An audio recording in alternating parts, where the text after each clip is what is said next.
जगन्नाथपुरी से जुड़े कुछ ऐसे रहस्य, कुछ ऐसी शक्तियाँ जिनके बारे में शायद ही आज से पहले आपने कभी सुना होगा। हजारों रहस्यों और आदि शक्तियों से भरा है हमारा देश भारत, जहाँ भगवान इंसान के रूप में जन्म लेते हैं और सामान्य मनुष्य का जीवन जीकर भी कई राज और रहस्य बयां करते हैं। दुनिया भर में सबसे अलग, सबसे सुंदर और कई रहस्यों को अपने में समाये हुए हैं। भारत के हर एक कण कण में, नदियों में, पहाड़ों में, झरनों में, यहाँ तक कि प्रकृति में भी, यहाँ की संस्कृति में, ईश्वर में, साधक, आराधक, योगी, जोगी में, इसी तरह यहाँ के मंदिर भी अपनी जगह विराजमान होकर कई रहस्यों को अपने सीने में छुपाए हुए हैं। ऐसा ही एक मंदिर उड़ीसा में है, जो चारों धामों में से एक है, जिसका नाम जगन्नाथपुरी मंदिर है। पुरी के इस मंदिर में भगवान जगन्नाथ, उनके भाई बलभद्र और बहन सुभद्रा की काठ की मूर्तियां हैं। लकड़ियों की मूर्ति वाला ये मंदिर देश का अनोखा मंदिर है। जगन्नाथ मंदिर की ऐसी तमाम विशेषताएं हैं, साथ ही मंदिर से जुड़ी कुछ ऐसी कई रहस्यमय बातें हैं जिनको सदियों से कोई सुलझा नहीं पाया। हिंदू धर्म के अनुसार 4 धाम बद्रीनाथ, द्वारका, रामेश्वरम और पुरी है। मान्यता ये है कि भगवान विष्णु जब चारों धाम पर बसे तो सबसे पहले बद्रीनाथ गए और वहाँ स्नान किया। इसके बाद वो गुजरात के द्वारिका गए और वहाँ कपड़े बदले। उड़ीसा की पुरी में उन्होंने भोजन किया। पुरी में भगवान श्री जगन्नाथ का मंदिर है। आज हम इस मंदिर से जुड़े कुछ ऐसे ही रहस्यों के बारे में बताने जा रहे हैं, जिनका खुलासा आज तक नहीं हो पाया है। मंदिर के खजाने का भी रहस्य माना जाता है कि मंदिर के नीचे खजाना दबा है और मंदिर ऊपर जितनी ऊंचाई पर है, नीचे उतनी गहराई में भी है। मंदिर के खजाने रुपए, पैसे, रत्न, जवाहरात भी भरे पड़े हैं। 2018 को उड़ीसा हाई कोर्ट के आदेश पर मंदिर के रत्न भंडार कोष में कड़ी सुरक्षा के बीच 16 सदस्यों की एक टीम यहां जांच के लिए आई। इस घटना के लगभग 2 महीने बाद ही मंदिर के खजाने की चाबी के गायब हो जाने की बात सुनाई देने लगी, जो अब तक नहीं मिली है। खजाना देखकर जब टीम लौटी, उन्होंने रत्न भंडार के रक्षक लोकनाथ के पास शपथ ली थी कि रत्न भंडार से जुड़ी कोई भी बात किसी को नहीं बताई जाएगी। उनका काम सिर्फ इतना है कि वो ढांचे की मजबूती, सुरक्षा का मुआयना करें। इस दौरान उस भंडार में किसी भी संदूक या रत्न को छूने की इजाजत नहीं। 2011 में एक मठ से एक मजदूर चांदी का ईंट चुरा कर ले गया था, जिसके बाद ये रहस्य उजागर हुआ, जिसे देखकर सभी सत्ते में हैं। जांच के लिए जब इस मठ की छानबीन की गई, तब 100 करोड़ से भी अधिक की चांदी की ईंटें मिली थी। इसी वजह से मंदिर में खजाने का भंडार का अंदाजा लगाया जा रहा है। जगन्नाथपुरी मंदिर के तीनों मूर्तियां हर 12 साल में बदली जाती हैं। पुरानी मूर्तियों की जगह नई मूर्तियां स्थापित की जाती हैं। जिस वक्त मूर्तियां बदली जाती हैं, उस समय पूरे शहर में बिजली काट दी जाती है। मंदिर के आसपास पूरी तरीके से अंधेरा कर दिया जाता है। मंदिर के बाहर CRPF की सुरक्षा तैनात की जाती है। उस वक्त मंदिर में कोई भी जा नहीं सकता। यहाँ तक कि जो पुजारी मूर्तियों को बदलता है, उसकी भी आंखों पर पट्टी बांध दी जाती है। हाथों में दस्ताने पहना दिए जाते हैं। फिर मूर्तियों को बदलने की प्रक्रिया शुरू होती है। लेकिन जो चीज कभी भी नहीं बदली जाती, वह है ब्रह्म पदार्थ। ब्रह्म पदार्थ वही बताते हैं जो पुजारी मंदिर की मूर्तियां बदलते हैं। उनके अनुसार आज तक किसी ने भी इसे नहीं देखा। यहाँ तक कि जो पुजारी इन पुरानी मूर्तियों से निकालकर नई मूर्तियों में लगाते हैं, उनकी भी आंखों पर पट्टी बंधी होती है। मान्यता है कि अगर किसी ने इसे देख लिया तो उसकी मौत हो जाएगी। कहा तो ये भी जाता है कि अगर इस पदार्थ को किसी ने देख लिया तो उसके शरीर के चिथड़े उड़ जाएंगे। इस पदार्थ को हमेशा श्री कृष्ण से जोड़कर देखा जाता है। मूर्ति बदलने वाले कुछ पुजारियों ने ये भी कहा है कि मूर्ति बदलते समय जब ये हाथों में आती है, तो उस वक्त ऐसा महसूस होता है जैसे हाथों में खरगोश उछल रहा हो। कोई ऐसी चीज है जिसमें जान है। क्योंकि हाथों में दस्ताने होते हैं, इसलिए उस पदार्थ के बारे में ज्यादा एहसास नहीं हो पाता। यानी ये माना जाता है कि ब्रह्म पदार्थ किसी भी जीवित पदार्थ की भांति है, पर वास्तविकता कोई नहीं जानता कब हुआ था।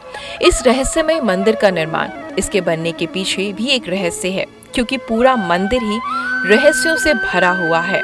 राजा इंद्रदेव, जो मालवा के राजा थे, उन्हें सपने में दर्शन हुए। सपने में ही भगवान विष्णु ने उनसे कहा कि नीलाचल पर्वत की एक गुफा में मेरी एक मूर्ति है, जिसे नील कहते हैं।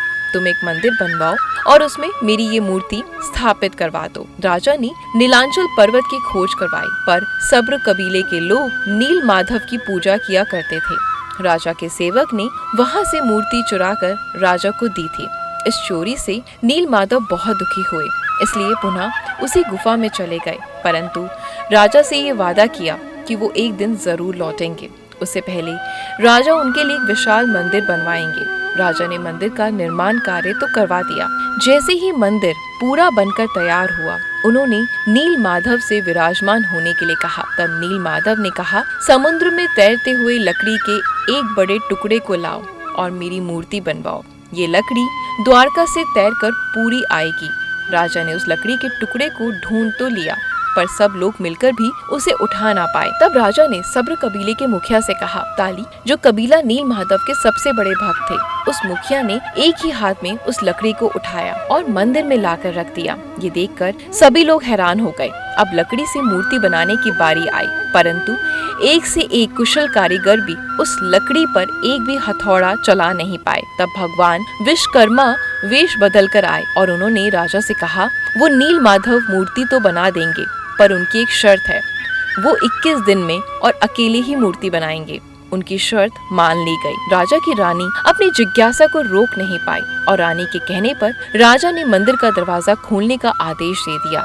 जैसे ही कमरा खुला, वे बूढ़ा व्यक्ति नहीं मिला। उसमें 3 अधूरी मूर्तियां थी। भगवान नील माधव और उनके भाई के छोटे छोटे हाथ बने थे, पर टांगे नहीं थी, जबकि सुभद्रा के हाथ पांव बनाए ही नहीं गए थे। राजा ने भगवान की इच्छा मानकर इन्हीं अधूरी मूर्तियों को स्थापित कर दिया। तब से लेकर आज तक तीनों भाई बहन इसी रूप में मंदिर में विराजमान है। मंदिर से जुड़ी एक मान्यता ये भी है कि जब भगवान कृष्ण ने अपनी देह को त्याग दिया था, तब उनका अंतिम संस्कार किया गया। तब शरीर के एक हिस्से को छोड़कर उनकी पूरी देह पंच तत्व में विलीन हो गई। सिंह द्वार का रहस्य कहते हैं कि वो हृदय आज भी सुरक्षित है और भगवान जगन्नाथ की लकड़ी की मूर्ति के अंदर है। जगन्नाथपुरी मंदिर समुद्र के किनारे है। मंदिर में एक सिंह द्वार है। मान्यता है कि जब तक आप अपने पैरों को सिंह द्वार के बाहर रखोगे, चाहे एक ही कदम पीछे क्यों ना, तब तक समुद्र की लहरें सुनाई देंगी। लेकिन जैसे ही सिंह द्वार के अंदर कदम जाता है, लहरें गुम हो जाती हैं। इसी तरह निकलते समय भी जब तक कदम सिंह द्वार के अंदर होंगे, लहरों की आवाज सुनाई नहीं देगी, पर जैसे ही कदम बाहर आएंगे, ये आवाज सुनाई देने लगती है।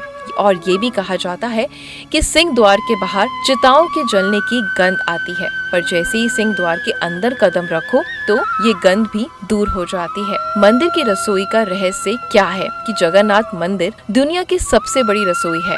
इसमें 500 रसोइये और 300 उनके सहयोगी काम करते हैं। मान्यता है कि यहाँ चाहे लाखों भक्त आ जाएं, कभी भी प्रसाद कम नहीं पड़ता। लेकिन जैसे ही मंदिर का गेट बंद होने का वक्त आता है, प्रसाद अपने आप खत्म हो जाता है। यानी 7 बर्तन चूल्हे पर एक सीढ़ी की तरह रखे होते हैं। हैरानी की बात तो ये है, जो बर्तन सबसे ऊपर यानी 7वें नंबर का होता है, उसमें सबसे पहले प्रसाद बनकर तैयार हो जाता है। इसके बाद क्रमशः में छठे, 5वें, चौथे, तीसरे और दूसरे सबसे अंत में सबसे पहले वाले बर्तन में बनकर तैयार होता है। मंदिर के झंडे का रहस्य। जगन्नाथ मंदिर लगभग 4 लाख वर्ग फीट एरिया में है। इसकी ऊंचाई 214 फीट है, लेकिन इस मंदिर की परछाई कभी किसी ने नहीं देखी। मंदिर के शिखर पर लगे झंडों का रहस्य है, यहाँ हर रोज झंडा बदला जाता है। यदि कभी झंडा नहीं बदला गया तो मंदिर 18 सालों के लिए बंद हो जाएगा। ऐसी मान्यता है कि ये झंडा हमेशा हवा के विपरीत दिशा में उड़ता है। मंदिर के शिखर पर सुदर्शन चक्र भी है। माना जाता है कि पुरी के किसी भी कोने से इस चक्र को देखो तो उसका मुंह हमेशा देखने वाले की ओर ही नजर आता है। तो भगवान कृष्ण को हृदय से याद करें और सबका भला करें। अगर आपको मेरी ये रोमांचक कहानियाँ पसंद आती हैं तो चैनल को अभी सब्सक्राइब करें, वीडियो को लाइक और शेयर करना बिल्कुल भी ना भूलें। नोटिफिकेशन बेल को प्रेस करते टाइम ऑल पर जरूर क्लिक करें। मैं आपसे मिलती हूँ कल कुछ ऐसी ही रोमांचक कथाओं के साथ। धन्यवाद।